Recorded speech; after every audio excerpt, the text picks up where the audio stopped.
Hi, my name's Joy/Fairy Liquid from the magical land of JingJangJooJong, hoping to entertain you to entertain kids.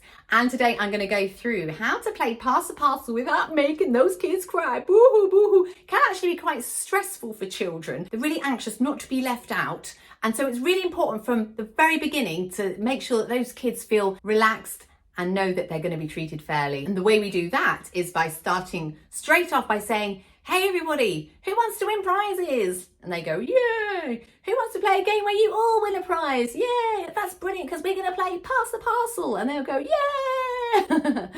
So we're going to get into a circle, but you know how that's done. Use your best circle formation techniques that you like and get those kids sat down, and we're going to go through exactly how to do it because, again, don't want to assume that they know everything.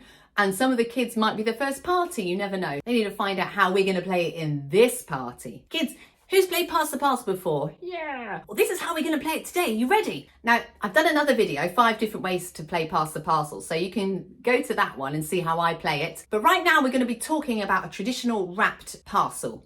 So it could be one that you've wrapped up with the layers of paper, or it could be one that is in those nice cloth bags that you can buy. So the main rules are, you've got to pass the parcel.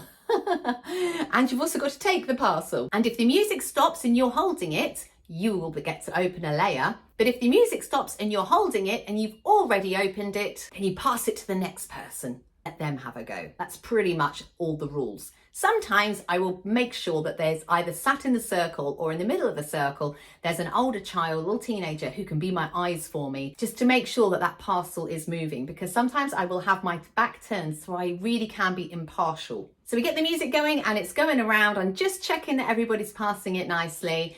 And then I'll let it stop on the birthday child once it's been all the way round. Because why not? Now they've got a heap load of presents. I don't think they need any more. This is a nice game where someone else has an opportunity to win someone. But we want the birthday child to feel important. So they start the game and they're also the first person to open it up. So they open it up and they bring out the prize.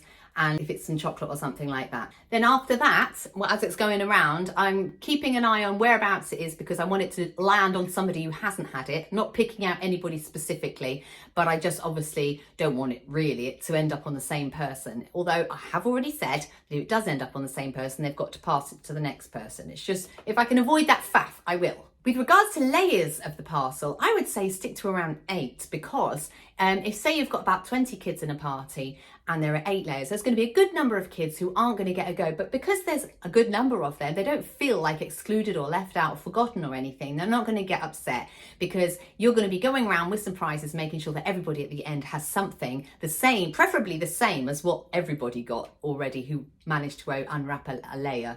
But if you say, for example, you've put 12 layers onto the parcel and there's 15 children, there's 3 kids who are going to feel a little bit left out and a bit miffed, and we don't want that.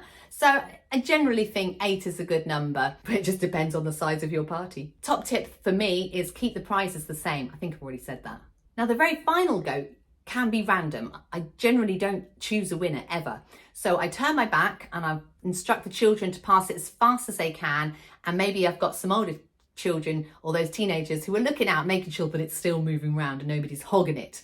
And I put the music on for one last time, and then we have our final winner. I give a prize to the runner-up, that's the person who's just given it away. But of course the main prize goes to the child who opens it and has won the final thing. Bag of chocolate or something. Top tip, move to the next activity super fast. Right, and of course what I didn't mention in all of the above, and this is really important, is have your antibacterial gel. All the children in this party are now passing their germs. I do believe germs can be a good thing, but I think it's sensible just to go around with a bit of antibac gel before kids are putting anything in their mouth. So maybe if they have opened the parcel and they've won a little chocolate prize or something, before they eat it, that's when I'm going to give them a quick squirt round. You can assign somebody else to do that really, because that could just make the game go on a little bit long. Or you could make it a little bit of a fun activity if you're creative. This, of course, works for pass the object, to pass the castle, something like that. I hope that was helpful for you. If you've got any top tips that you use when you play pass the parcel, put them in the comments down below. Because every day's a school day and I would like to learn too. I'm going to put in the show notes some other links that you need to check out. 5 different ways to play pass the parcel. See you soon.